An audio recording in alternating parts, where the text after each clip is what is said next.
You are now tuned in to Go Time Dolphins with Charlie Touche and Kadeem Simmons, the Miami Dolphins podcast that's for the fans and by the fans. Gotta make them lose their mind when it's your time. And it's show time. Going all out when it's go time. Go. I ain't wasting no time. Gotta make them lose their mind when it's show time. Cause it's your time. Lay it on the line when it's go time. Don't waste no time. First, two guests on the Go Time Dolphins. There's four of us, as you can see on YouTube, listening on Spotify, iTunes. And there's a number of reasons why this collaboration had to happen. I think Go Time Dolphins wouldn't be where it is right now if the conversation between myself and Josh, or Charlie and Josh, about what mic to use, what streaming platform to use, how to get to video, all that kind of stuff. So it's all those conversations. If you're watching on YouTube, I'm wearing a Miami Dolphins hat, a NWO wrestling t-shirt, and a Man United football shirt.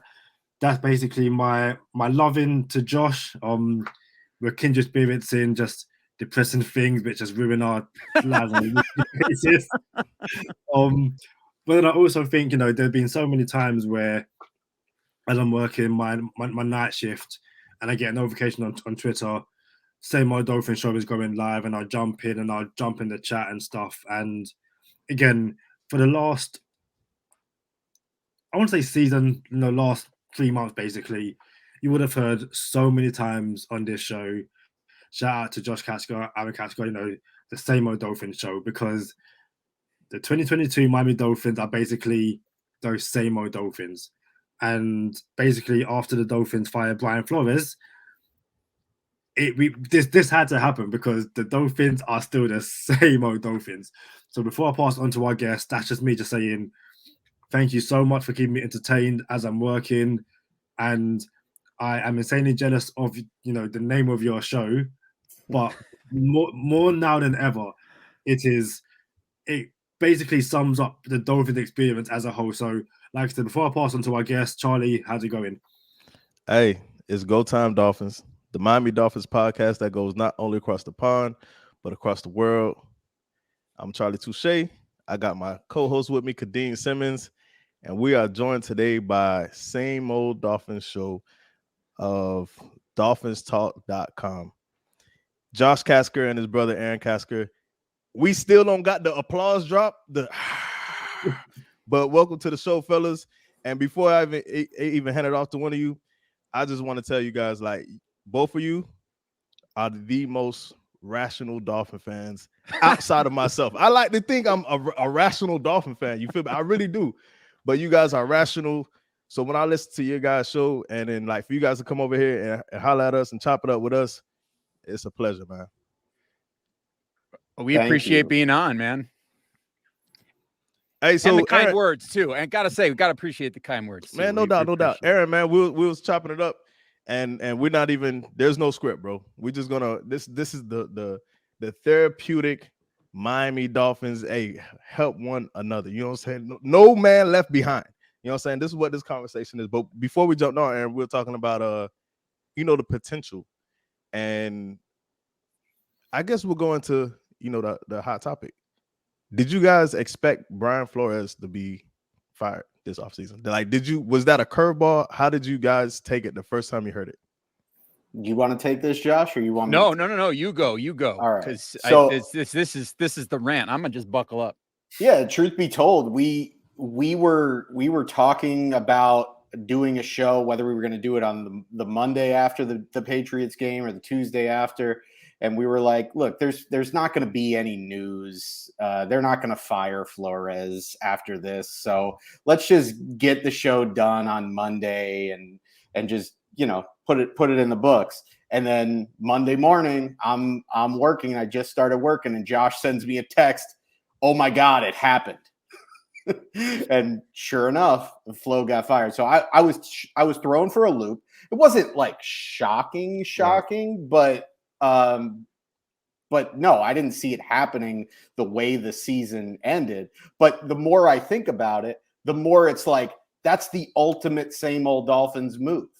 Was not just that they fired Flo, but that they fired Flo and kept Chris Grier in this golden opportunity to clean house before this huge off season with all this draft capital, all this money, the most important off season that the team has had in a few years.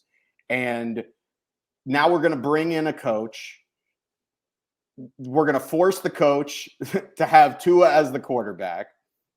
Chris Grier has to make the playoffs next year. And honestly, if they make the playoffs and they lose in the first round, I'm not certain that that's meeting the expectation coming into a season where they're going to be spending, $75 million in cap space.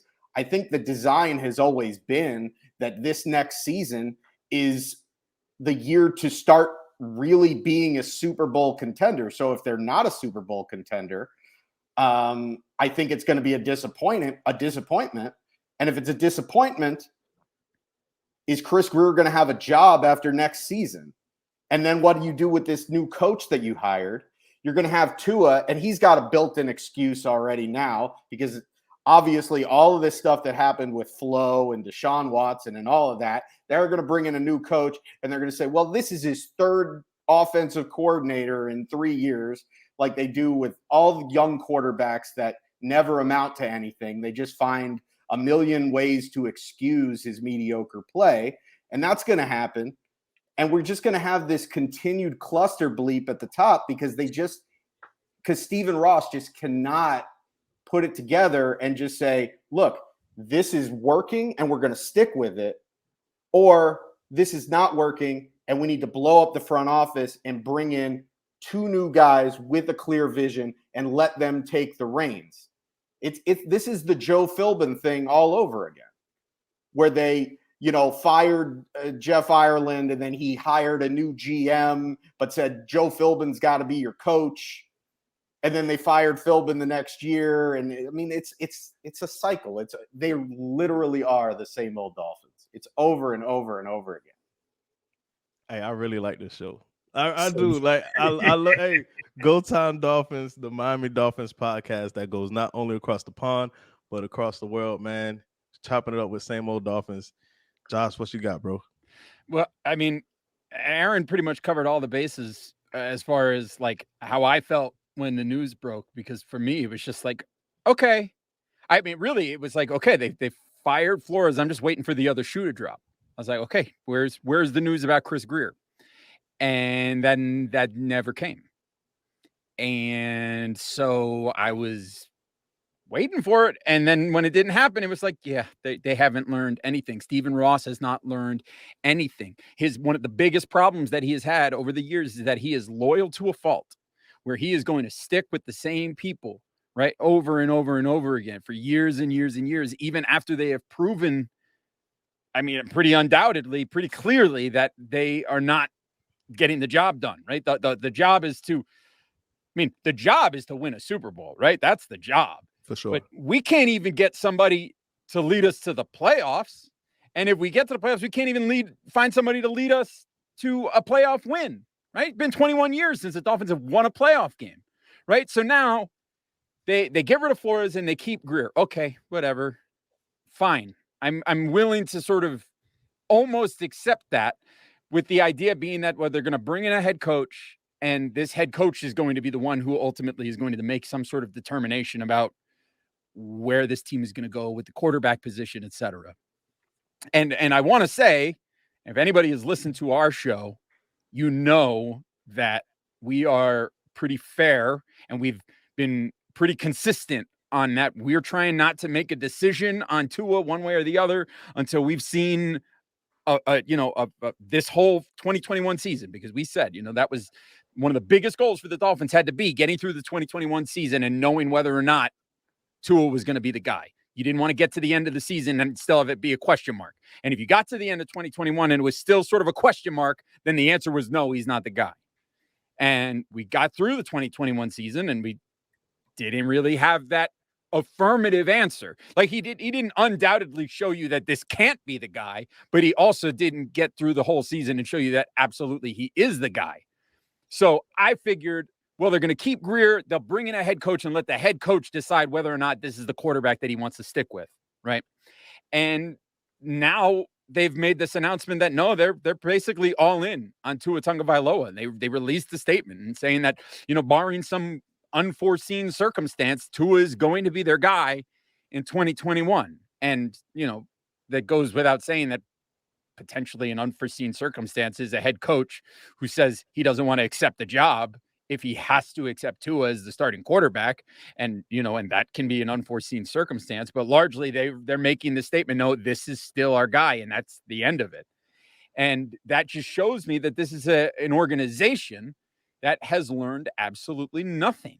They're trying to bring in a head coach candidate. And listen, a quarter of the league, a quarter of the NFL has moved on from their head coaches. And a bunch of those teams that are moving on from head coaches are also moving on from general managers or are in a place where they're at the beginning of a rebuild, right? The Dolphins are the only one. Well, maybe not the only one, but they're they are the team that is setting the stage by saying, if you want to come in here and you want to be the next head coach of the Miami Dolphins, you have to accept that you're going to work under this general manager who's been like a cockroach and survived every regime for the last 2 decades, hiding under rocks, befriending whoever he needs to befriend. He's untouchable, right? Like you can't, like, I don't know what Chris Grier got the dirt on somebody, but anyway, they can't do anything, can't get rid of Chris Grier. So you got to accept that you're going to come in and work under this man, right? Who will throw you under the bus at the drop of a hat because there's a lot of spin going on. Well, you hear all the stories in the media coming out about Brian Flores. Somebody had those stories and was holding on to him, right? And now we're trying to spin the narrative about him and whatever. You can buy into those and take him at face value, whatever you want to do. But this is a guy that's been here for a long time and has seen everybody around him get the boot, but he's still here. Okay. So he has figured out how to cozy up to the right people and do what he needs to do. And you know what? More power to him, because, it's like we've said in the last couple episodes of the Same Old Dolphins. So shout out Will Fuller. You got that $10 million, buddy. Good job. Right. Chris Grier, you survived. Good for you, man. Way to go. Bro. But so you got you got to come in, you got to work under him. And now you also have to accept that Tua is going to be your starting quarterback. And you don't get to, this is what you have. You got to come in and accept that this is your quarterback, accept that this is your general manager, accept that this is an organization that has no clear power structure. And, people are throwing other people under the bus and it's been dysfunctional for 2 decades. And you got to accept that. And on top of all of that, you've got to walk in with a pre-existing roster and a very good defense. You have to walk in, you got to fix this entire offense and maintain this defense. And you're expected to make the playoffs immediately and turn this team into a contender immediately. And listen, I'm not saying that there are head coaches out there that aren't up for a challenge, but if I'm presented with that opportunity and the pressure that entails and an opportunity to go somewhere else where I can be paired with a brand new GM and walk in with a clean slate and have an opportunity to start fresh and start new and have a time to build a culture and a team and an organization myself, which of those 2 things is more attractive to you? Hey, tell us how you really feel, Josh. I'm just saying. Listen, man. I'm 40 something. 42 years old, right? I want to see this. To forget how old you are. Yeah, and the Dolphins have never won a Super Bowl in my lifetime. Bro, okay? that drink you got looks like the actual meme. Not the meme, but the emoji, on the iPhone. It looks like it's my whiskey with my my. Hey, listen. Shout out Smoke Wagon whiskey, bourbon whiskey. Let's go. Here we go. Check me out, man. When I watch you guys show, it's like just listening to your rant, I felt like I was just watching the show again. I was about to fix a snack. You know what I'm saying? I was just gonna let you turn it up and walk to the kitchen. You know what I'm saying? I really was, bro. I'm dead serious. I'm like, this is a treat. You don't understand, bro. So look, man, I don't actually think Chris Grier knows where the bodies are buried. I know that's the common thought process going on in predominantly most of the fan base. I don't think he knows where the bodies are buried. For everyone who hasn't caught on to that, I don't think he has anything on anybody in the organization. All right. And the reason why I don't think that is, yeah, he keeps getting a lot of chances. I want to be very clear, though. I was not mad that Flo got fired. I was not happy about it. I wasn't. Yes, we're free. I was not happy about it. I was not mad about it. Like, I was in the middle still. I'm okay. Well, whatever has to happen has to happen. Now, I want to be clear. When at the beginning of the show, I said you guys are the most rational Dolphin fans there are. Whether we agree or not, you're still rational, because I can understand, people have to be logic, not like Twitter. Twitter isn't a real place. Shout out to Dave Chappelle. It's not a real place. So you got just fans that are unhappy. The closest thing to football they come is playing Madden. You know what I'm saying? And if something goes wrong, it's on whoever's head, right? It doesn't work like that. So here's my thing about Flo. I said he was a great coach. I'm gonna bring it back a little bit. He's a good coach. I'm gonna bring it. I brought it back a little bit. Wait. Are you backpedaling? Because normally that's me. Normally going, can even DB backpedaling. I'm not really backpedaling. I just took. I took my initial step was a step backwards. I didn't backpedal like you backpedal all the time. I just took a backward step. All right. Now, Flo is a good coach. I say he was a great coach. He's a good coach. All right. Here's my thing about Grier, though. In the front office, all four of us here are Dolphin fans. We like to imagine we have a pretty good pulse on the team. And I said this numerous times on this show. It's not Stephen Ross's team. This is not Grier's team. This is not Flo's team. This is our team. This is the Dolphin fans team. Like, we're the ones who have to go through the pain over and over and over again. When Grier is gone, when Ross is gone, when Flo is gone, we're still going to be here. It's our team. All right. So no, this is not Ross's team. All right. And I want to make that very clear. So I believe we have a pretty good pulse of what's going on. But there's some things we don't know. You know what I'm saying? Like Flo, a lot of stuff coming out about Flo. I believe 70% of it. You know what I'm saying? Like, I can see this. I can see that. Because when I'm watching the past 2-3 years, I'm like, oh, what is this? This don't make sense. And then, you put this A with B with C, and then you get a equation. And you're like, oh, it's adding up now. Now Flo's gone. You see what I'm saying? So a lot of stuff makes sense in that move, whether it was on him or whether it was on Grier. If Grier went, we would hear what happened, why it was on Grier, right? I get it. Now, my thing about Grier is he's been in the building, what, 20 years? 21? This is 20-something. Mm-hmm. 2 decades. We'll just call it 2 decades. To be fair, Grier was under Tannenbaum. He wasn't the general. He wasn't it lands on me. He was never that guy until Ross handed it to him 3 years ago. So yes, he was up in the upper echelon, but he wasn't the this lands on you guy. And since he was under Grier, and he was, he started off as a director of college and scouting, so he climbed the ladder. Cool. You've been in the building 20 years. And I think what happens is when Grier gets his shot, now this is his shot too, right? You've been in the building 17 years for you to get this one shot. You know what I'm saying? There's not a fair meter. Like, oh, we have to be fair to Grier. No, we're not hashtagging fair to Grier. I promise you that. You know what I'm saying? So that being said, yeah, he missed on my favorite is to say the O-line, bro. The man whiffed.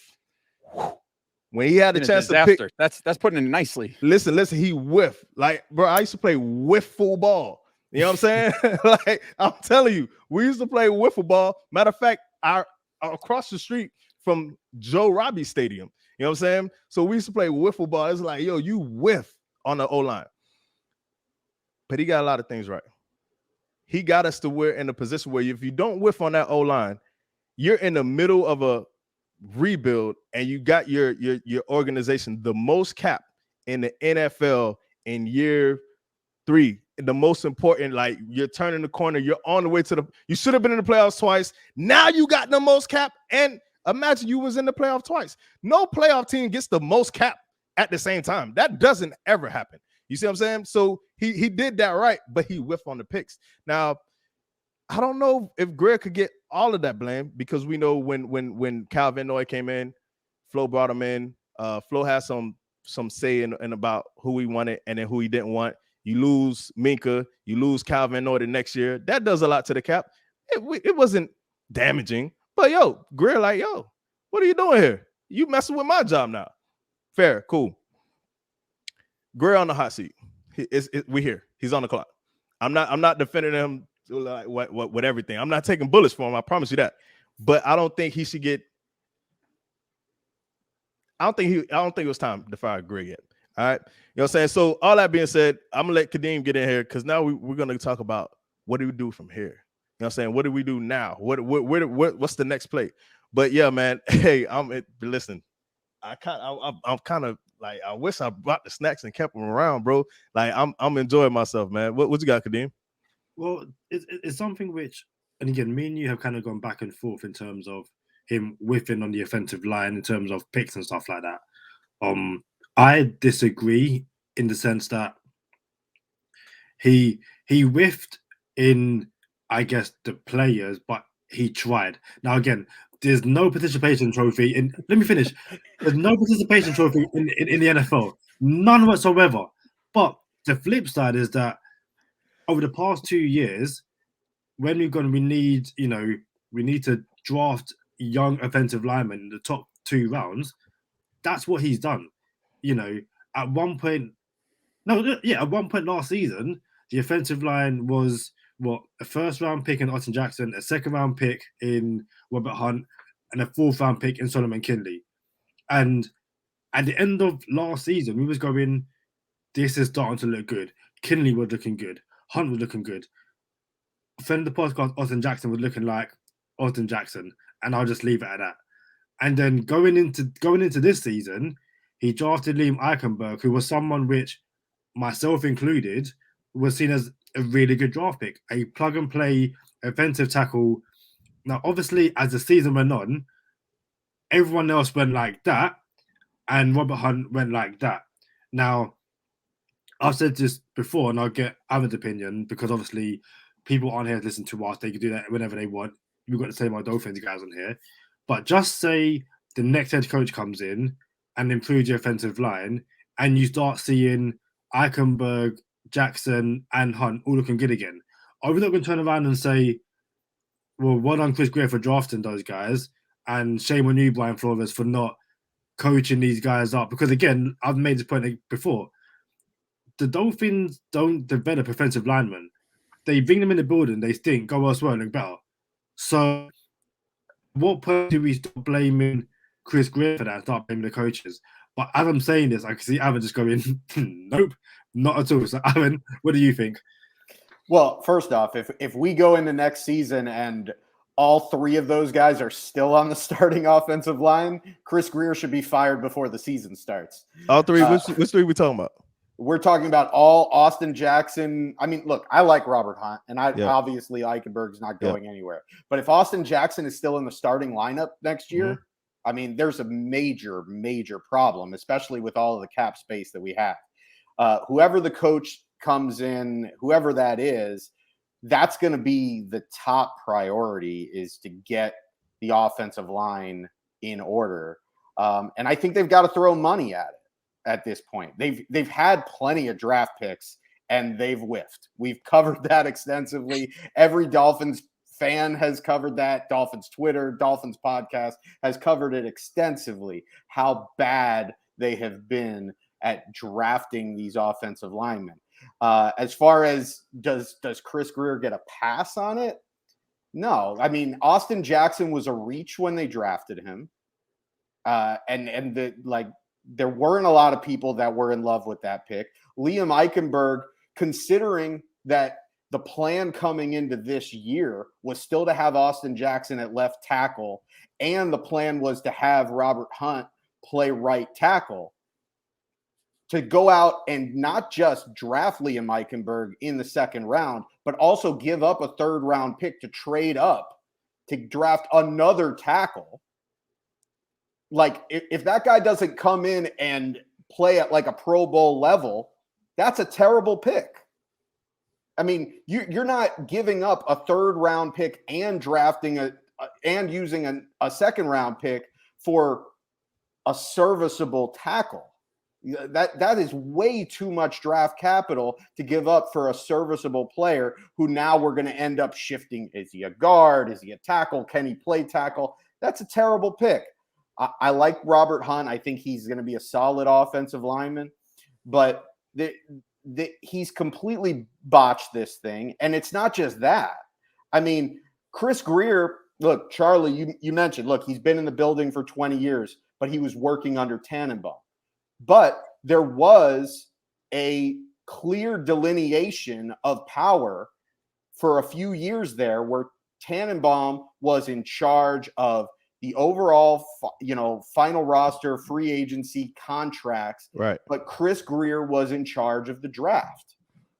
They've been drafting offensive linemen for years and years and years, and they cannot get this right. I don't think the Dolphins ever had a lineman. Like, listen, if it wasn't for the everybody know. First of all, Jake Long is if you look at the history of the first 5 picks in the draft, it's like a 90% hit rate outside of quarterback, because it's quarterback. No one knows how to pick a quarterback. That's fair. All right. Outside of the quarterback position, it's like a 90% hit rate in the top 5. You don't get credit for Jake Long. You get credit for not passing on him, but you don't get credit for picking him. You know what I'm saying? So outside of Jake Long, you had Tunsil. And Tunsil fell to you because of the video. You know what I'm saying? Right. Like, you don't get that, bro. So I feel, Aaron, bro, if anybody feel you, I feel you. You know what I'm saying? And what my co-host Kadeem is on, I'm not on that. I'm not on it. You tried. You don't get to just try, bro. You know what I'm saying? I said the movie for that. But hey, Josh, let me ask you a question. Okay. Entering the 2021 offseason, right? After the Dolphins got their butts handed to them in Buffalo last week of the season. What were the biggest goals that the Dolphins needed to accomplish in terms of addressing their roster before the 21 season? What were the primary goals? Tell me. Targets for Tua and fix the O-line. I don't even need another targets for Tua and fix the O-line. Offensive line, targets for Tua, and running back. Okay, great. I consider that a target. Okay. I consider that a target, but go ahead. Okay, so the biggest 3 things that they needed to accomplish heading into the 2021 season was fix the offensive line, get targets for Tua, and get a running back. What are the 3 biggest things that the Dolphins need to do to get into the 22 season? They got to get targets, they got to get weapons for Tua, they got to find a running back, and they got to fix the damn offensive line. Bro, I feel you, bro. Listen, you know what I mean? Here's my thing. I got something for you right here, though. How about this? Now, this is legit. Austin Jackson, Solomon Kinley, Robert Hunt. I felt like all of those. I didn't feel like none of them were terrible last season. We're not talking about this season. Last season, none of them were terrible. You know what I'm saying? So you would think, okay, they're going to take a step. You know what I'm saying? All right, we're going to take a step. I thought Kinley was a better guard than Austin Jackson was. So if you're going to pull Austin Jackson, you need to just sit him. Don't take out a Solomon Kinley. You see what I'm saying? So now, what does it tell you that the whole O-line? This is the whole O-line now, and I'm gonna leave the punchline for last. You take out your left tackle, you put him, replace your left guard, who was okay, right? Then you replace your center because you had Ted Karras, who didn't come back. You supposed to bring in Matt Skura, didn't work out, whatever. Robert Hunt is the only thing to smile about on the O-line, right? So what you're telling me is you don't have a left tackle, you don't have a left guard apparently because your left tackle is playing left guard, you don't have a center, and you don't have a right tackle, but you drafted a right tackle, right? Here's my thing. Why is Jesse Davis like even Jesse Davis has regressed? So how you get everybody regressing except for Robert Hunt? So yeah, I understand that you can whiff, but this is more than just about a whiff. This is like, I think that's coaching in there too. The whole O-line regress? And the whole O-line? That's the point I'm making. Like in the nicest way possible. I'm not saying that Austin Jackson, Solomon Kinley, Robert Hunt, and Liam Eichenberg are going to be Tristan Wirth, Quentin Nelson, all pro like offensive linemen. I am not saying that. The point I'm making is that okay, Jackson was a reach, and you might have given up too much to get Eichenberg. But like you said, even though we said fix the offensive line, I think for the most part we kind of all said that if Jackson, Kinley, and Hunt can take the necessary steps, they'll be fine to keep on starting. And I know Charlie had been a big proponent of Hunt can play tackle, but he's a better guard. Hence why it was like take the center and take the right tackle, which is why I was okay for Josh Eichenberg, who played left tackle in college, but who was projected as a right tackle in the NFL. So this is me with my Chris Grier. This is me being rational Chris Grier. I've got my left tackle being Austin Jackson, my left guard in Solomon Kinley. I've got my right guard in Robert Hunt, and Eichenberg will be my right tackle, and I need a center. And I think, again, even before a ball was snapped in the regular season, we was kind of like, okay, there might still be a few bumps and bruises, but you have an offensive line which can grow together and get better together. And what no one saw, and which I don't blame Chris Grier and I blame the coaching, is like I said, everyone regressed. Everybody. And again, there were people who know more about the NFL than me, know more about college football than me, that were saying, again, coming out of day 2 of the NFL draft, people going, did the Dolphins basically get 4 first-round picks with the first 4 picks? Because Waddle, Holland, Phillips, and to less extent Eichenberg, everyone was like, they're probably first-round talents. So well done, Dolphins. Chris Grier would get a pat on the back for those 4 picks, including Eichenberg. But then Eichenberg gets to the NFL, gets under Brian Flores, and it's like, you're playing left tackle. Actually, no, you're playing right tackle. Okay, now you're playing right guard. And you can kind of say, okay, well, you kind of want, in case someone goes down, he can play all these things. Fair enough. But at the same time, keep it simple for him. Don't move him around all too much. And that's probably part of the regression. So to finish the point, could Chris Grier have picked better players? Charlie says all the time, pick 26, pick 18, go Tristan Wirfs. Don't mess around, do that. You could have done that. He didn't do that. It is what it is. But I still think, and I really hope that I'm proven right in this, that better coaching and the Dolphins have at best, top 22 offensive line with the guys we've got at the moment. Because I still think you can get something out of the guys I named. They're not going to get to Quentin Nelson type levels, but I still think in Austin Jackson, Hunt, and Eichenberg, you can get good offensive linemen. And if that happens, we're going to turn back and go, that's not Grier's fault, that's Flores' fault. What do you think, Josh? Aaron, Yeah, hold on. I think I was going to give it to you. But I also I want us to all understand, regardless of if we think the line regressed or not, or who's good and who's not, whoever comes in now, the coach, they're gonna have to go get a right tackle and at least a center, before they even see if these guys are already actually pretty good. You see what I'm saying? But I was gonna give it to Josh or Aaron. You guys could take off, and wherever you take off after this point, go into what do we do next? You know what I'm saying? Who are you interested in next as far as a head coach? Sure. And we can get into what I think about head coaches, but I will say this. I guess if there's a silver lining in the current situation, and again, I'm working pretty hard to find one at the moment because I'm, pretty, I've mentioned, you could probably tell how upset I am about the situation. But if there's a silver lining of the fact that the Dolphins find themselves in basically the same spot heading into 2022 as they did in 2021, it's that if for whatever reason, if they are sticking with these same offensive linemen for another season, and you're bringing in a new head coach, right? And let's not forget that all these offensive linemen that were drafted in 2020, they're on their 3rd offensive line coach already. Whoever is coming in this year, they're going to be on their 3rd offensive line coach, and that's already fourth coming in. They already had 3, right? Yeah, that's right. Fourth coming in. So I think that they've actually already had 4. Right. Because they fired the first one got fired like 2 days into the job. Yeah, it's like a friggin' Benny Hill sketch at the coaching room at Hard Rock Stadium. But at any rate, if there's a silver lining to be had, and even if it's and we can talk about the quarterback situation later if you want, we can get into that. But the bottom line is the Dolphins are in the same situation that they were in last season as they go into this season. If they get through this next season and they haven't taken steps forward, and these offensive linemen are still struggling, these same guys are still struggling, and they still haven't gotten back to, and they're not producing at the level that you were expecting them to reach. And, some of this other talent doesn't reach that level. And some of these key components of this roster that we like so much can't get it all together, and the team can't take that next step forward after one season of the new head coach. It's not on the head coach.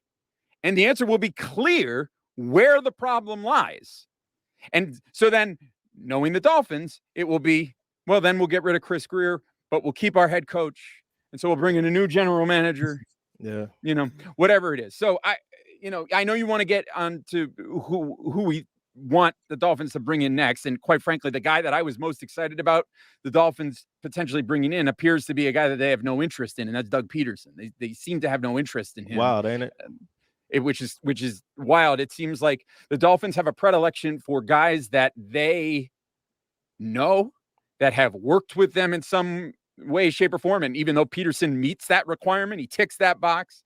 They don't want to do that. They don't want to bring him in for whatever reason. So of the guys that we know that they're looking at, it's Brian Dable, it's Dan Quinn, it's Leslie Frazier, it's Vance Joseph, Mike McDaniel, who is like the hot name right now. Everybody's really into Mike McDaniel.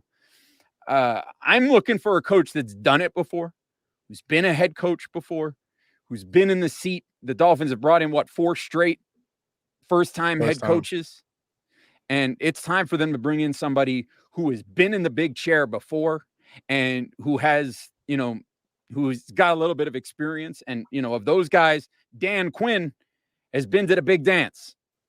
He went all the way to the Super Bowl. And granted, we know his team blew a 25-point second half lead to a certain team from the Boston area, but he got them there. And granted, things kind of fell apart right after that. Yeah. But he is a guy who has been lauded because of his ability to bring in a staff, to build a staff. And in fact, I was reading a thing today that where there's not a lot of details about it, but the talk is that this is a guy who has names lined up already to come in. And part of it, my dream is that you bring in Dan Quinn, he's the head coach, and that he can also somehow bring Mike McDaniel in to be the offensive coordinator, get him to take that sideways step. I don't mind a pipe dream. Let's go. Pipe dream for a second. I'm allowed to have fantasies on a podcast. Come on. This our show, Aaron. Get let's go get Tony Dungy then. I don't want Tony Dungy. Let's go. Get into the time machine. Go into like the late '60s and early '70s and woo Don Shula with our time machine. Let's go to come back and coach the Dolphins. 50 years from now and say, hey, look, you're going to miss out on, 2 Hall of Fame quarterbacks, but we've got Tua. And that's going to be and that's going to be your greatest accomplishment. You're going to retire as the all-time winningest coach, but that's nothing because you're going to get the opportunity to coach Tua. If we're going to sit here and do the pipe dream thing, look, that's not going to happen. Dan Quinn, look, you hire Dan Quinn, he might be able to put together a nice staff. That might happen, and that's a legit, rational reason to consider him. Personally, he doesn't excite me. I look at the way that he coached that game defensively, that playoff game against the 49ers, and I thought Shanahan and company, coach circles around him. And that's fair. And to me, you look at what he did in his tenure in Atlanta, the Super Bowl aside, you could focus on the Super Bowl and say, hey, he's a choke artist. He choked in that big moment. But he got the team there in that one season, and then where did the team go from there? It faltered. He never did anything with it. He took over a machine that was, ready-made offensively. He was a defensive-minded head coach, and his defense really never took hold in Atlanta. They were carried where they were by Matt Ryan and Julio Jones. So I don't really think that Dan Quinn ever really made a huge impact in things in his time in Atlanta. So who's your guy? Well, the thing is, none of these guys excite me. The only guy that to me that made sense when they fired Flores was Jim Harbaugh, because there's a guy that has done it at a high level, has rebuilt a team, is a great offensive mind, will certainly focus on being a physical team and building the offensive line. I thought he's the perfect fit. He's, Stephen Ross's guy. And now Stephen Ross is like, well, I don't want to be the one to take him from Michigan. So he's going to let him walk, and he's going to end up in Vegas. Right. And we're going to be watching the Las Vegas Raiders, make the playoffs and be the team that overtakes that division when Kansas City has to rebuild, because that's got to happen at some point. And the Dolphins will just sit there wallowing in mediocrity. That said, the assistant coach from San Francisco, I think if you're going to, of all of the candidates, he's the one that is the most exciting to me, because I think you need an offensive-minded head coach. You need somebody that is going to have a creative play design. And secondly, if you're going to win with Tua, because he is a limited quarterback, no matter what you say, look, I think you can win with Tua, but you have to at least admit there are certain things on the football field that he's not going to be able to do. If you think bringing Brian Daboll in is just all of a sudden going to turn Tua into Josh Allen, well, you're going to be sorely mistaken come preseason or come week 1 next year, when you see that Tua still, is fluttering 40-yard passes out there and is not throwing it on a frozen rope like Josh Allen. And that's going to change the way that Brian Daboll has to call the game. But that said, I look at what San Francisco is doing with Kyle Shanahan, who is arguably the best young offensive mind in the game right now, from a play design standpoint, from a motion standpoint, from a conceptual offensive standpoint. I see an innovative running game.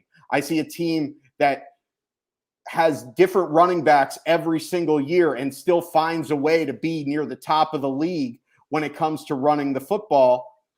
And then, in spite of having Jimmy Garoppolo as their quarterback, still manages to be a pretty effective offense. Now the problem is you take his assistant, who isn't even calling the plays, and you throw him in there. Are you getting Kyle Shanahan 2.0, or are you getting Joe Philbin when you took Joe Philbin from the Packers and took him away from Aaron Rodgers, and you realize, oh, this guy is nothing. This guy was just, essentially a puppet, and now we put him in there. And then the other thing that you have to take into consideration is he's not coming in to be an offensive coordinator. Mm-hmm. Brian Flores is a great defensive coordinator, a great defensive coach, but you have to be able to manage both sides of the ball. And Brian Flores could not manage to do that. So what I think they need to do, I think at this point, like I said, none of these guys excite me. But if you bring in a bright offensive mind to be the head coach, you need to have a stabilizing force at defensive coordinator, an experienced, proven defensive coordinator, because otherwise you run the risk of, okay, you bring in this offensive coordinator, you bring in all these weapons, you spend a bunch of money in the offseason on the offensive side of the football, but then does the defense look like it looked the first half of this season, when everybody thought that the defense was going to pick up right where it left off the season before, and it was like the 29th ranked defense for half of the season? Was your guy Eric Bieniemy? Is that who you're leaning towards? I think it's interesting that Bieniemy has been this hot name for like 3 or 4 years now and hasn't gotten the job. I don't know. I mean, like, I'm not in the room. I don't know how that works, but I also know that how much of the offensive credit for Kansas City can you give to Eric Bieniemy when he's got Patrick Mahomes at quarterback, Tyreek Hill, Right. Nicole Hardman, all these guys, and then you Andy still have Reid on Andy a Reid headset. there. Yeah. Who you got, Kadeem? Head coach. Who you leaning towards? I genuinely have no idea. I was also of the impression that, listen, this isn't a team which needs a full rebuild. This isn't a team where you can bring in, or it's in a team that needs a young offensive coach, and you're going to bring in all these pieces, and they're all going to grow together as in kumbaya, and burn sausages on the campfire, all that kind of stuff. This is a team which, like we've said, 2 seasons in a row have been 1 game away from the playoffs. It's got not an old defense, but a lot of players on that side of the ball are well established. They know what they're doing and stuff like that.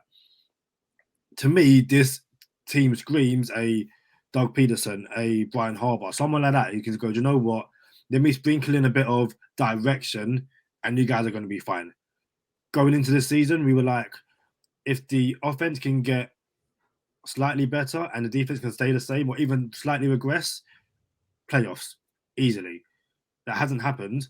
So, like Aaron was saying, you don't want to get into a situation where you bring in a Brian Dable, a Mike McDaniel, and the offense improves leaps and bounds, but the defense just completely tanks. And you get into a situation where every single week it's, a back and forth game, and everyone knows I love Tua, but you're relying on Tua to, throw for 500 yards and, 3 or 4 touchdowns per game just to keep it, a close game. Not talking about winning by 3 touchdowns. We're talking about, trying to take a 2-point lead or a 3-point lead going into the 4th quarter and stuff like that. So I still want the vet guy, but it's not going to happen. And I think if I'm going to trust a young, you know what? I go back and forth. On one episode, I'll say Mike McDaniel. You bring in the bright young kid who doesn't eat vegetables and, is a really intriguing person. You hope that, he can sprinkle some of that 49ers magic. But like what Aaron was saying, it's not like he's calling the plays. So he might come in and be like, actually, I'm completely overwhelmed by this. And again, as we've said, I think 5 at least said it as well as Aaron, we don't just need an offensive coordinator. Mike McDaniel would have been a great hire last season as offensive coordinator because the defense would have kept on doing what it's doing, but you have an offensive coordinator who has some idea of what he's doing as opposed to what we had this year. But then I guess I'm probably then leaning towards Brian Dable because at least he has called an offense. He has ties to not just the Dolphins, but Tua. And again, you're kind of the people who have made the valid point that, well, when Brian Dable was offensive coordinator, Tua wasn't the starter. And obviously, we know what happened at the end of the season, but for the most part, he wasn't working with Tua. However, you now start to see these articles where actually, during that season, Brian Dable was saying, we need to start Tua. Tua's the better guy. I can do more with Tua than I can with this other kid. It didn't happen. Nick Saban isn't going to listen to his offensive coordinator. He's going to do what he wants. In the end, Tua won that job and ascended to what everyone in college hasn't worked out in the NFL as of yet. People have pointed out that for all of Brian Dable's time in Buffalo and the NFL, I think it's only been the past 2 years he's had a top five offense, and that's basically because Josh Allen basically turned into the monsters from Space Jam, where everyone just like, this kid isn't accurate. This kid looks like he's going to just be, not even going to get a second contract because this isn't going to work out. And he came back year 3 like, okay, wow, this kid can play. And even then, he was like, it's not, it's a one-season wonder. Next season, it's not going to be the same. And it's the same. So fair play to Josh Allen. So, you bring him to Miami where there's not much of a run game. The offensive line is what it is. And outside of Jalen Waddle and Matt Collins, your receivers spend most of the time, looking after themselves with niggling injuries. Well done to Will Fuller for, was it 4 catches, 26 yards? Xavier Howard had more touchdowns. Shout out Will Fuller. Yeah. Xavier Howard has more touchdowns and receptions than Will Fuller this year. That shouldn't be a thing. That should not be a thing. So feet to the fire. You picking Brian Dable? Yeah. All right. Feet to the fire. Yeah. All right. I'm gonna go here. Yeah, I gotta hear who you're looking for, Charlie. I need to know. And just to clarify, to answer that question that you asked, like, who is my guy? It's not the enemy. Mike McDaniel. Of all the guys, I'd probably go Mike McDaniel. All right. So I'm a pipe dream real quick. You know what I'm saying? Not too long, but I'm pipe dreaming. You know what I'm saying? And I said it already. I'm gonna say it again. If you have to trade, if you have to be that team that has, I know where you're going already. I already know. You haven't. The NFL hasn't seen a head coach traded in 17 years type thing. Why not now? You know what I'm saying? You go get Sean Payton. And say like, yo, whatever you want, bro. Like, you come here and we will pay you the highest of any coach in American football, right? And then when Belichick gets a raise or Andy Reid gets a raise, you get a raise. You would never be, you know what I'm saying? You're the highest paid head coach for as long as you want to be. And you come and you have full control. Chris Grier sits back and becomes one of those GMs that worked under Peyton Manning. Who are those guys? You know what I'm saying? Like, now, the Indianapolis coach didn't need an office coordinator, didn't need a GM, didn't need a head coach. They had Peyton Manning to do everything. You know what I'm saying? And still somehow only got 2 rings out of it. 1 ring out of it. One ring. Yeah. You know what I'm saying? Still only got 1 ring out of it. So that's pipe dreaming, and it's not gonna happen. So I really do want Sean Payton. And at first, I will be very candid. I wanted Peterson. I did want Peterson. Offensive mind, I think he got the Todd Haley effect. And he won a Super Bowl with Nick Foles. Listen, you know what I'm saying? You feel me? And then that coaching staff went haywire, and I think it was the Todd Haley effect in there. Too many chefs in the kitchen, and he said, I'm out of here. You know what I'm saying? And then did what he did at the last game of the season on his way out. So hey, I think, my man. Yeah, I think Todd Peterson. I said Todd Peterson. I think Dougie, Danny and Dougie. You feel me? Let's go. Get Danny and Dougie back in the same building. I like Peterson, but I don't think that's happening either.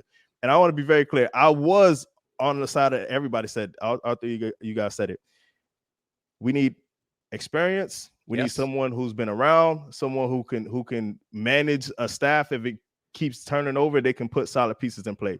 I wanted that at first. I still want that, but I don't think we're going to get it. Now, thing is, here's where I am with Harbaugh. I think Harbaugh and Caldwell, Jim Caldwell, I think I turned the corner on them. And this is recent. This is like I had a week to digest Brian Flores isn't the coach no more. So maybe it might be different next week. I don't know. But I've turned the corner on wanting Harbaugh and Caldwell. I believe as an older head coach, the game is a little bit different now. And I'm not just talking about, look how old Andy Reid is. I'm talking about they've been out of the game for a little bit. Mm-hmm. And then to come back into the game, you weren't in it to see the changes of your Kyler Murray's and Lamar Jackson's and Josh Allen's. You know what I'm saying? And I feel like the game, and not by much. I don't think it left them by much. I think they're just, you're gonna miss the bus. You gotta wait for the next one. So I think that I don't want to go Harbaugh or Caldwell. Feet to the fire. Today, I'm taking Dable.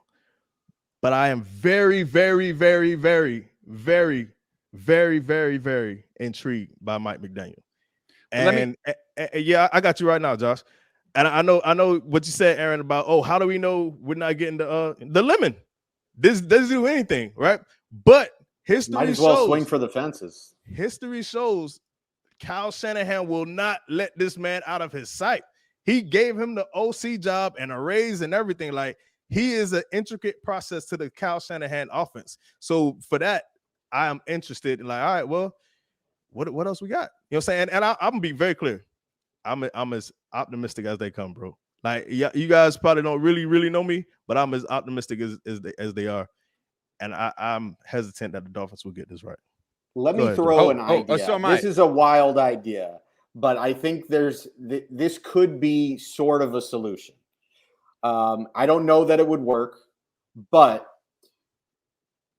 Jim Caldwell, you could name him your head coach, and he's a guy that stepped away a couple of years ago because of health problems. He's obviously an older head coach.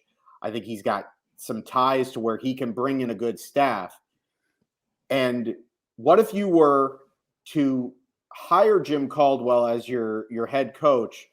Would you be able to convince somebody like a Mike McDaniel that come in, you'll be the assistant head coach, and you can take over for Jim Caldwell? When the missing ingredient in this is the idea that the Dolphins can hire a head coach and then have stability enough to say, hey, in 2 years, this guy's going to still be around to step aside and let you take over. Because as we sit here, we started this show talking about Chris Grier.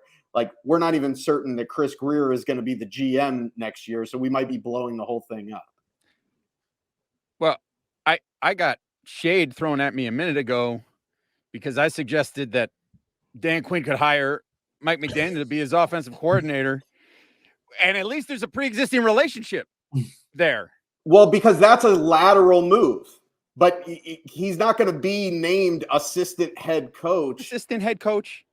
That's like executive producer, or that's like, associate producer. Like, that's like, we're just going to throw a title on you. We're going to give you an executive producer credit. You could stand there and look important, right? Can I just say, and granted, listen, trust me, if there's anybody I would love to see on the sideline in the Dolphins polo, looking, with his big Nick Kroll energy, is Mike McDaniel. Okay. I'm like, that's fantastic. Okay. I'm into it. But listen, here's the thing, and maybe the producer can look this up. Yeah. Because this is my concern, because you guys have said you like Mike McDaniel, and I do. I'm excited by the prospect of Mike McDaniel, and quite frankly, I like the prospect of Brian Dable, although, I agree that there is that possibility that, he's doing wonderful things right now with the Bills and Josh Allen, who's a freak athlete that the Dolphins passed on previously, by the way. We didn't pass on it. Well, depends how you look at it. I look at it like we passed on him. Buffalo traded ahead of us to get him. Yeah, well, and the Dolphins were clearly not drafting a quarterback in that draft anyway, because the other guy that they liked in that draft that they also passed on was Lamar Jackson. So, neither here nor there. But maybe the producer can look this up for me. Who was the last head coach that won the Super Bowl in their first job as a head coach? That's the question. Who was the last head coach who did that? John Gruden? Was it Gruden? So how far back are we going now? No, because Gruden didn't win with the Raiders. He didn't. No. You said head coach that won in his first year with a new team. Not in his first year. Not in his first year with a new team. He won a Super Bowl in his first head coaching job. Oh, first head coaching job. Yeah, that would be Tomlin. Gotta be. So this is what we're talking about. So how long has it been? Sean Payton. I mean, Caldwell won it. Caldwell won, but Caldwell didn't win. Caldwell got there. Wait, did Caldwell didn't? No, Caldwell. I guess he didn't. Yeah, no, he didn't. No, Manning won with Dungy won. Manning won with the Dungy. The point I'm making is that you look at these head coaches who are winning Super Bowls. These are guys that have learned someplace else, failed, been fired, and gone on to greener pastures somewhere else and had a second chance and gotten it right. Because it's not about, and I know there's a list of Super Bowl, Sean McVay, other guys that have made the Super Bowl, right? But I'm not interested. I mean, I am interested in making the Super Bowl. Love the Dolphins to be in the Super Bowl. But that's not my goal. That's right. That's not the goal. The goal isn't to make the Super Bowl. And if you listen to Dolphins Twitter, they're like, we almost made the playoffs. We almost got everything we wanted. I'm like, no, we didn't. John Harbaugh. Making the playoffs, good job. We made the playoffs 5 years ago with and had Matt Moore at quarterback. Good job. Congratulations. The goal is to win a Super Bowl and to lift that Lombardi trophy, right?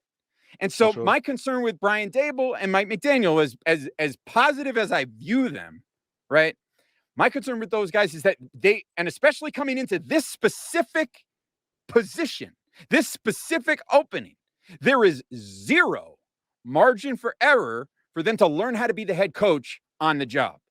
They don't have that opportunity, right? They don't get the year that Brian Flores got, where he was like, well, when he was running defensive players out there who didn't know one another's name for the first 5 weeks of the season, losing by 40-something points. This head coach can't afford that. This head coach is coming into a situation where he has to win immediately. And so if you're bringing in a rookie head coach, first-time head coach, obviously you're looking for any opportunity that you can get. But again, if you're getting an opportunity to be the head coach, again, it speaks to that idea of what is the more attractive opportunity. Yeah, maybe there is an opportunity to go right here and say, yeah, I've won the Super Bowl with this team that, was built for me. I walked right into this opportunity. But there's a whole other set of pressures that come into that and pitfalls that come with that.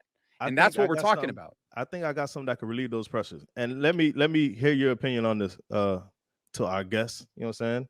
I think Kadeem knows where we keep the glasses, so this goes to the guest first. It's about Dayball coming. He's going to bring Ken Dorsey, I suspect, and Ken Dorsey would be the offensive coordinator. Ken Dorsey, longtime Miami Hurricane. The Dolphins were interested in making Ken Dorsey the OC last season, so that's an interesting. You get to damage your opponent on the way out. You see what I'm saying? Yes. Just by and taking him, and maybe Josh Allen regresses to what he was as a rookie, right? But let me ask you guys this: how would you feel if we're going first-time head coach, and this is one of the things that may make the job a little unattractive, but if you bring back Josh Boyer on the defense and keeps the defense intact, the same defense, you did the same thing, because I am under the impression that when the defense came out the first 6 games and looked like a whole new defense, like, what are we doing here? I don't think Josh Boyer has enough rope to make that decision. I think that was a Flores decision that went wrong, and he's like, "Yo, we got to go back to what we're used to." Shout out to 5-yard lead, and Xavier Howard said, "Oh, now we back to our defense." So if Josh Boyer is the reason why our defense is so good, not saying Flo didn't have nothing to do with it, but I'm saying Flo tried to change it and then got back to what we were doing. If Josh Boyer could keep that defense intact, would you be interested in keeping Josh Boyer as a DC and bringing on a McDaniel or a Dable? Maybe, but I don't view it the way that you view it.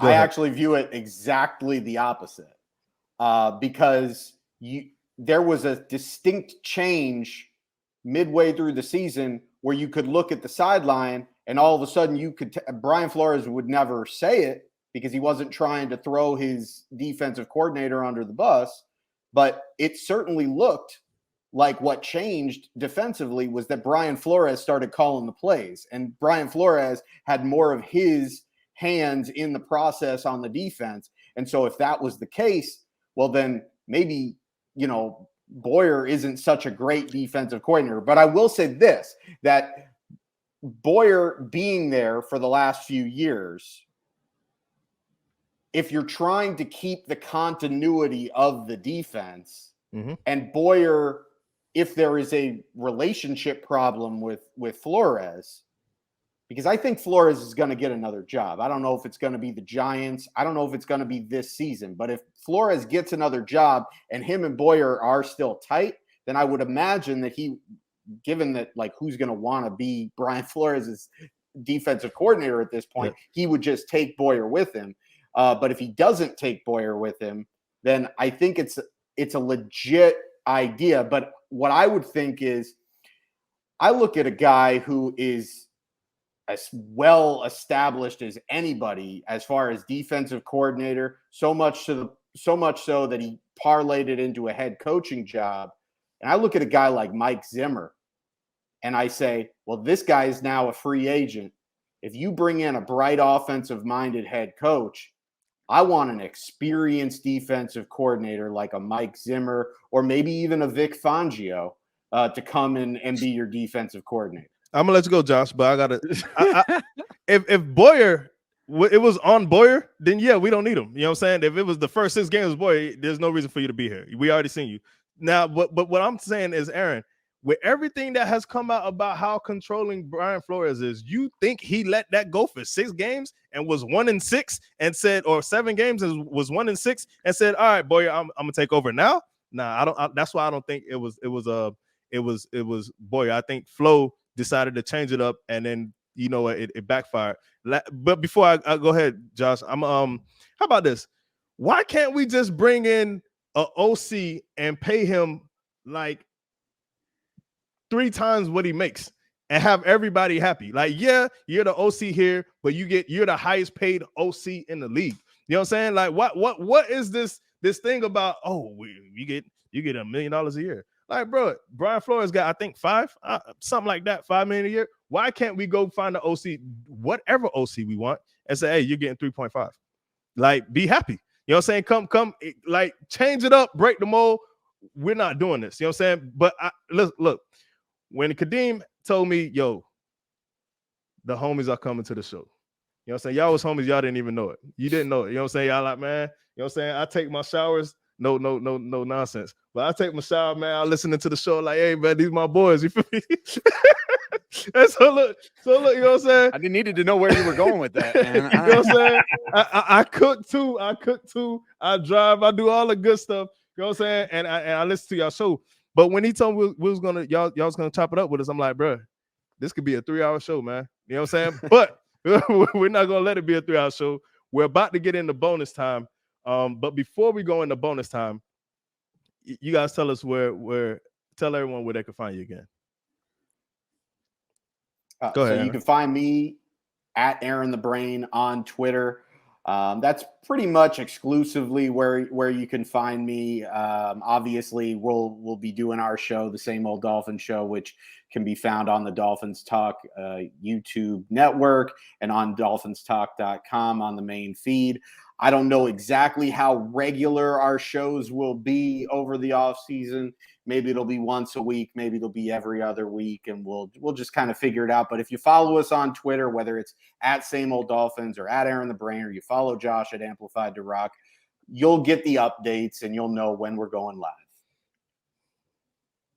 And I don't even feel like I need to plug myself after that. You can find me at Amplified to Rock on Twitter. Follow the show at Same Old Dolphins. As Aaron mentioned, we're part of the DolphinsTalk.com podcast network. So we're up on Dolphins Talk has a YouTube channel. If you go to youtube.com and do a search for Dolphins Talk, you can find the Dolphins Talk channel. Subscribe, like all the videos, turn on the notifications so you know when we go live, because we typically will do our show live on YouTube. And, you know, Mike and Tom and the other guys, Ian, Big E, they'll do their shows live on the network as well on occasion. So you don't want to miss any of that stuff. Lots of good content over there at Dolphins Talk. And you can find me on Twitter. I'll be tweeting about everything. I'm on there all the time. Aaron, you know, every once in a while. I like to take breaks. He likes to take breaks. He likes to creep. Every once in a while, he'll show up on YouTube in the comments to put somebody in their place, like he did after our last episode. It was good. I recommend it. Go check it out.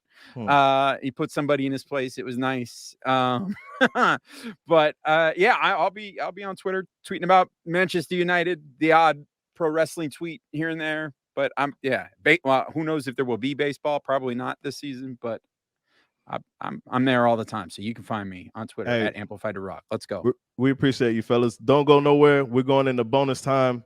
Y'all know what time it is. Stay positive.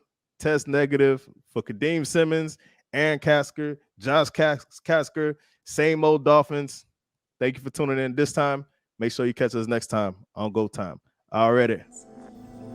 Gotta make them lose their mind when it's your time. And it's show time. Going all out when it's go time. Go. I ain't wasting no time. Gotta make them lose their mind when it's show time. Cause it's your time. Lay it on the line when it's go time. Go. Don't waste no time. Almost had to throw in the Go Dolphins there. Almost threw it in at the end. Oh, what's up, fellas? What's happening? What's going on, man? Hey, I just found out I stayed down the street from your brother, man. Yeah, I was one of your episodes. You were talking not too long ago, and you started talking like, I don't know if you mentioned, like, you were like Miramar Parkway, and I was like, dude, this dude lives like right where we used to live. Oh yeah, man. Hey, look, listen.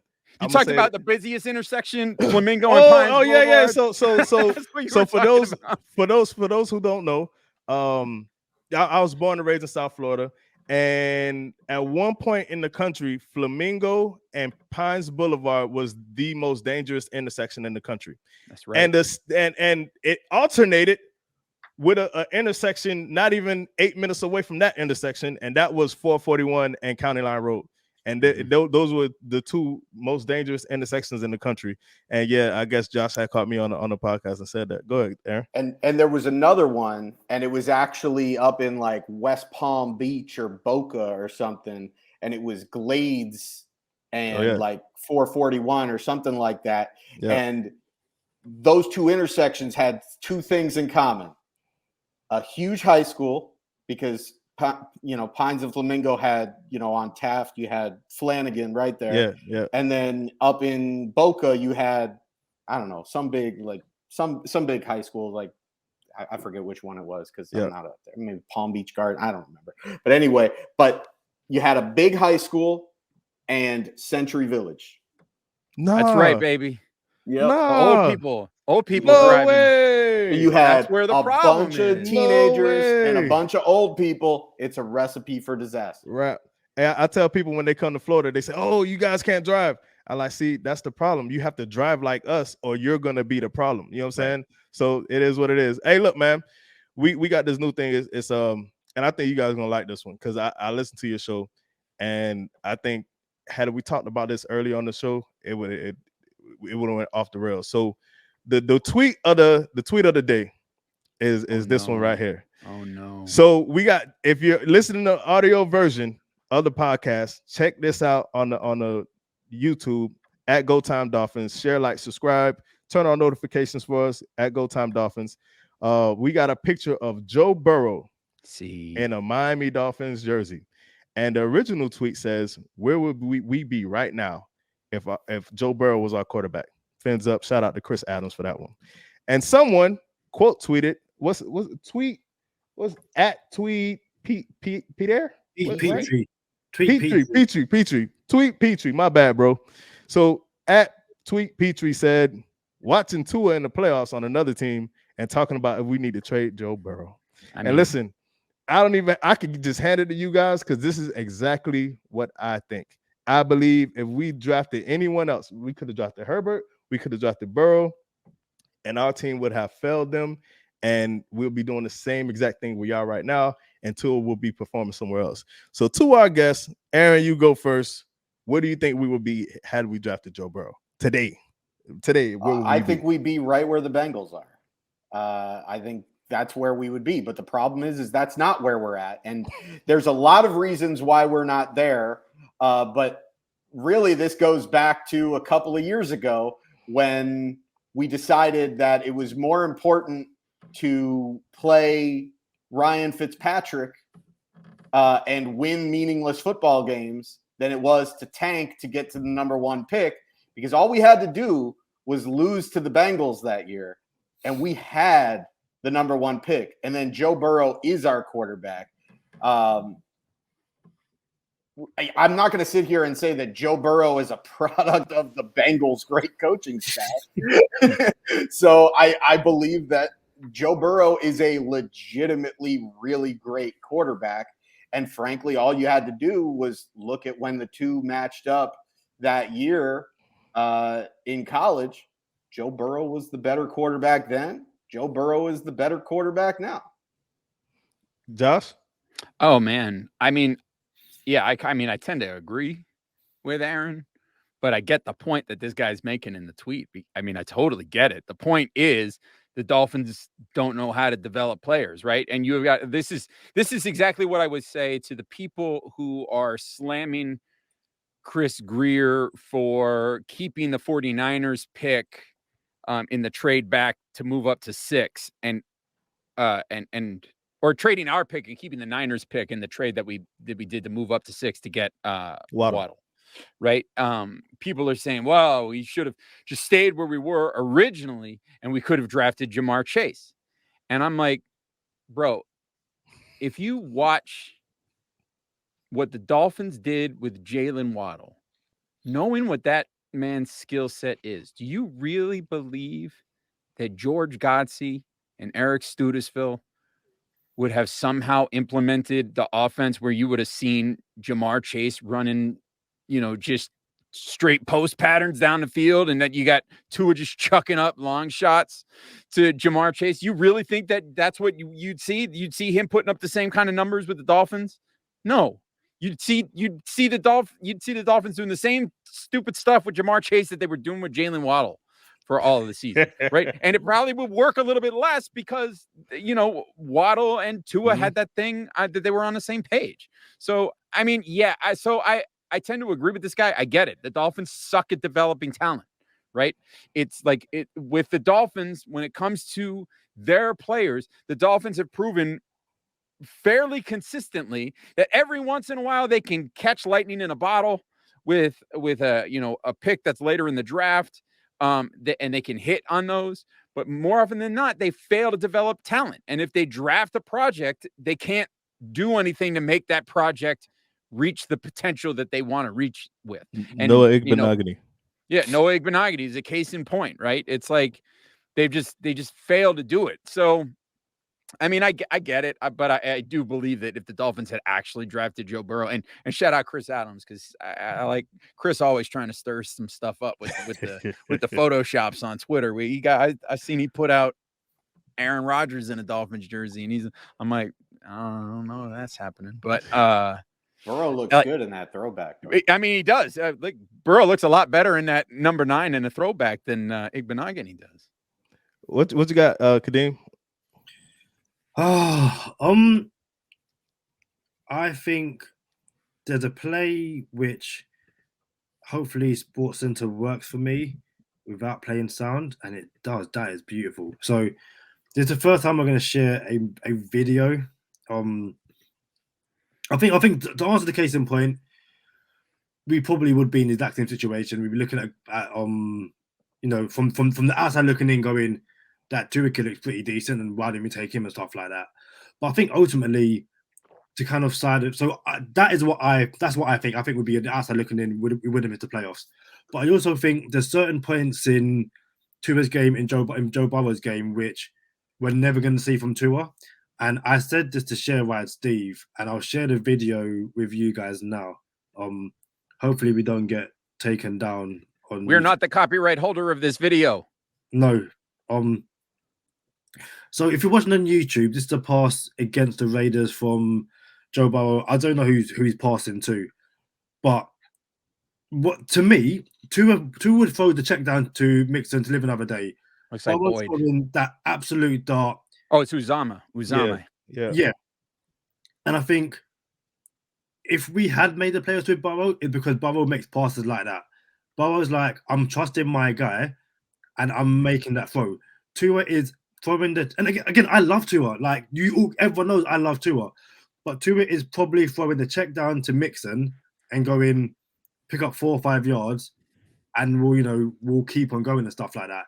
And watching this video, obviously, it hurts Dolphins fans because we're just like, why can't our quarterback do that? And I ain't gonna lie, Tua does do that with Gesicki. Like I got two other plays where this is very similar to, and it's actually the tight end too. But go ahead, Kadeem. My bad. I didn't mean to hit you. No.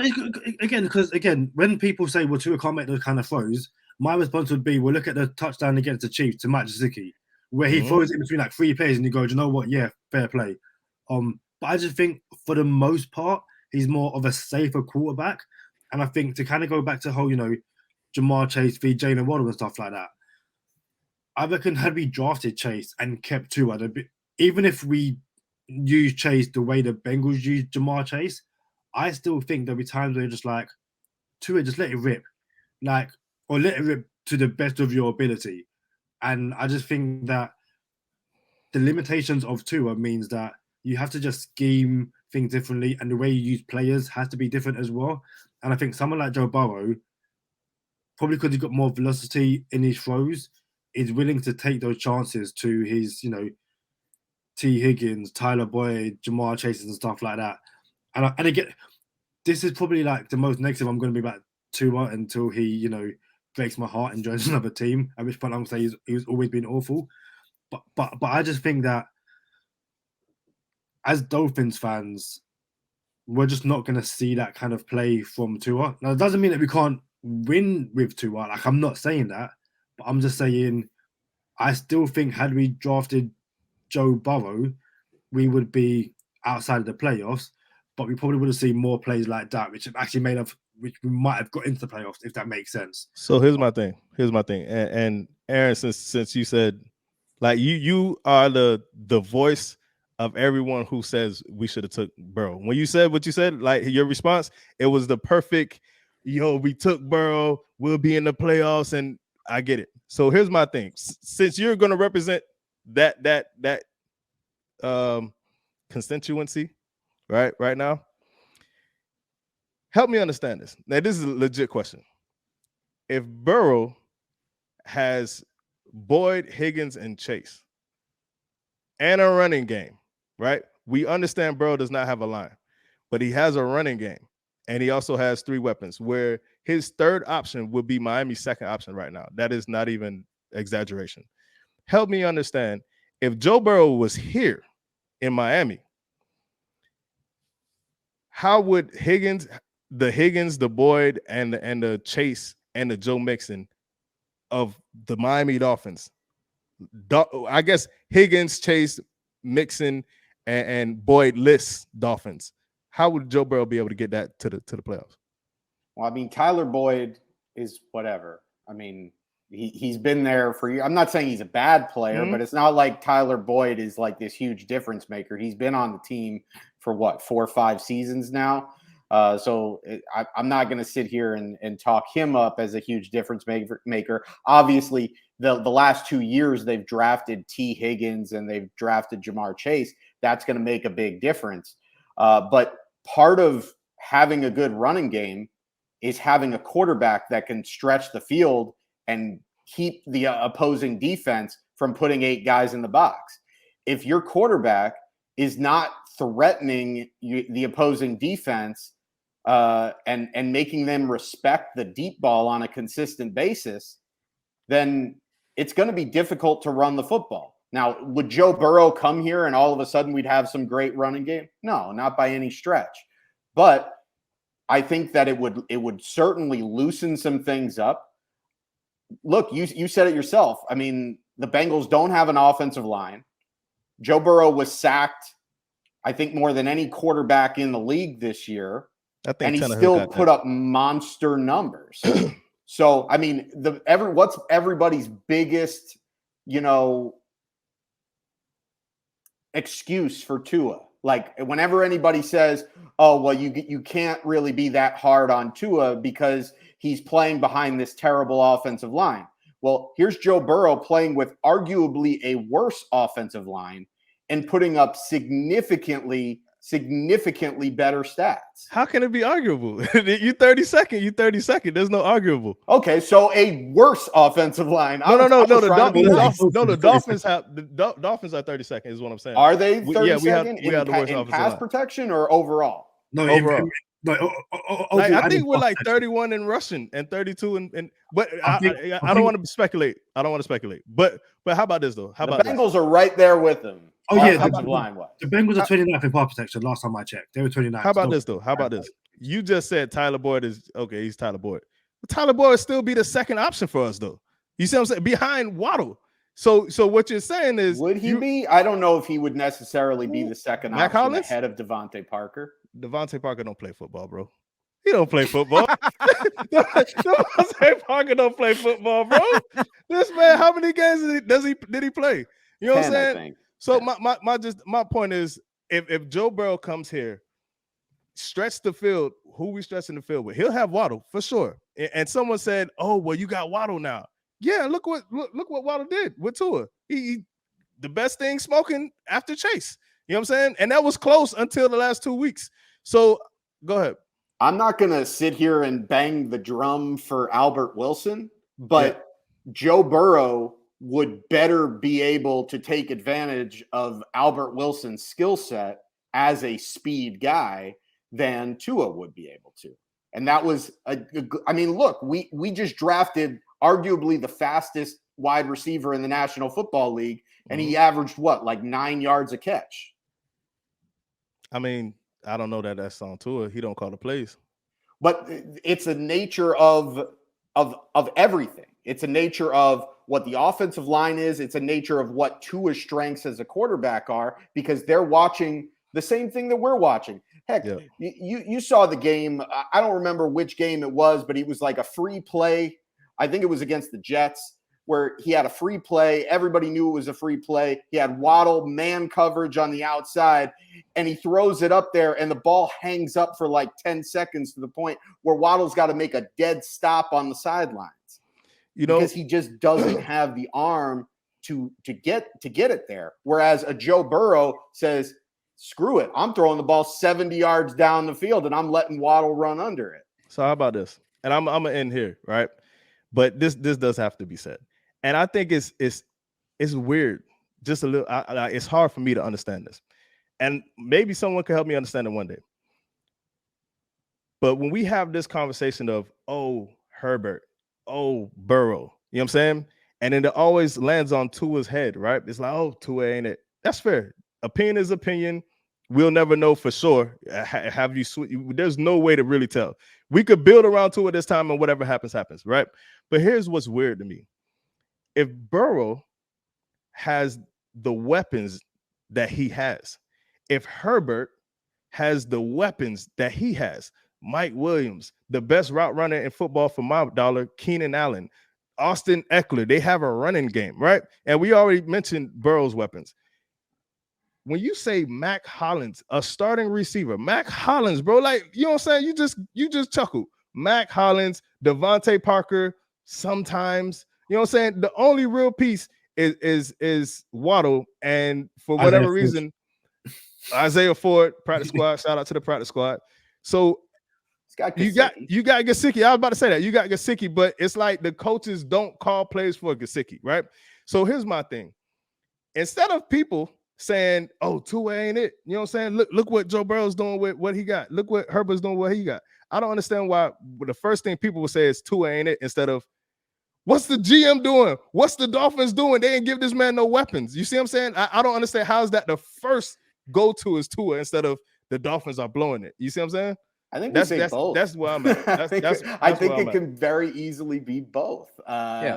Like that one, they haven't done a good enough job surrounding Tua with weapons, but also two, Tua is objectively a limited quarterback. He is limited by his arm strength. There are things that he does really, really well. There are things that he does better than Joe Burrow and better than Justin Herbert. But there are also things that those guys do better than Tua. And in the NFL game, I think it's more important to have the arm strength to make all the throws than it is to, have some of these, maybe the quick twitch, quick release, or the better footwork in the pocket, whereas those guys can make up for their deficiencies because they have the arm strength to make up for it, whereas Tua, because of his lack of arm strength, has virtually no margin for error. He's got to be Chad Pennington precise, Chad Pennington smart, and have that anticipation, because if he's half a second late with the football, that's a recipe for disaster, whereas those other guys could be half a second late with the football and still get the ball there on time because the ball gets there faster. And it speaks to another thing about Tua. And, I don't want to get into the weeds of Brian Flores and the way that he disrespected players and this, that, and the other thing, because that's a whole other conversation that we could get into if you wanted to. But one of his complaints about Tua, reportedly, was that Tua was spending his days off golfing instead of, putting in the extra work, right? And one of the things about Tua, and if you watch Tua this season, you can see it. One of the biggest disappointments about Tua was that he has sort of failed to grasp some of the more mental aspects of the game this season. He has struggled with. And it's identifying wide open receivers, and it's going through read progressions and those sort of things. That sort of the mental aspect of the game is one of the things that has sort of broken down for him this season. And another thing that speaks directly to the video that Kadeem just showed us is Tua's mechanics fell apart this season. And for a guy like Tua, who is physically limited, there's objectively, right? You could love the guy to high heavens and have the highest hopes for him possible. You have to admit that he is, because of his size and stature, he's limited in that regard. And so because of that, this is a player whose mechanics have to be on point every time he throws the ball. Because if he doesn't, he's bouncing a pass to a wide open Mac Hollins in a game that you need to win to make the playoffs, right? If his mechanics aren't 100%, they're gonna fall. He does not have the ability, the natural God-given ability to make that pass, right? To make that pass on the run. His mechanics have to be right. And as you watch this season go on, that was one of the more alarming things about Tua, was that his mechanics were falling apart. He had better mechanics early in the season, and whether that has something to do with the fact that he got injured, and there's theories about what actually happened when he got hurt, and this, that, and the other thing. But this was a guy who, for whatever reason, maybe it was something that he wasn't putting in the work off the field, and it was resulting in lackluster play on the field, because a guy like him who has to do that work wasn't doing it. And as a result, he was relying on the skills that, his natural ability. And, at the end of the day, he doesn't have the same natural ability as Herbert or Burrow. We'll leave you guys with this. None of us get paid like Pat McAfee, so we won't be on here for 4 hours. You know what I'm saying? we'll leave here. And I'll just leave you guys with this. You know what I'm saying? I appreciate you guys. And as far as the Tua thing goes, I'm always say, bro, people go to the one hopper, the Mac Hollins, when it was a 0-0 game in the first quarter. It wasn't the third quarter. It wasn't the fourth quarter. First quarter, one hop. Cool, I give you that. But in week 16, he led the league in completion percentage. And before anyone says, oh, there were probably 4-yard passes and checkdowns. In week 16, Joe Burrow led the league in yards per attempt with 7.8, and Tua was in the teens at 6.2 yards per attempt. You see what I'm saying? So it's not a huge difference. It's not. I think Joe Burrow is like 8.2 now, but so it's not a huge difference. So when we talk about first quarter one hoppers in a game where the first score didn't happen for like 4 possessions, it's like, how much nitpicking are we doing if he led the league in completion percentage? But look, man, I promise you, fellas, like, you don't understand how much I personally appreciate you guys coming on. I know Kadeem thanks you as well. Everybody listening, man, Josh Katzker, Aaron Katzker, Same Old Dolphins. Y'all show these guys love. Follow their show, share, like, and subscribe. And while y'all doing that, y'all share, like, and subscribe to the Go Time Dolphins as well. We appreciate everybody coming on, everybody tuning in, man.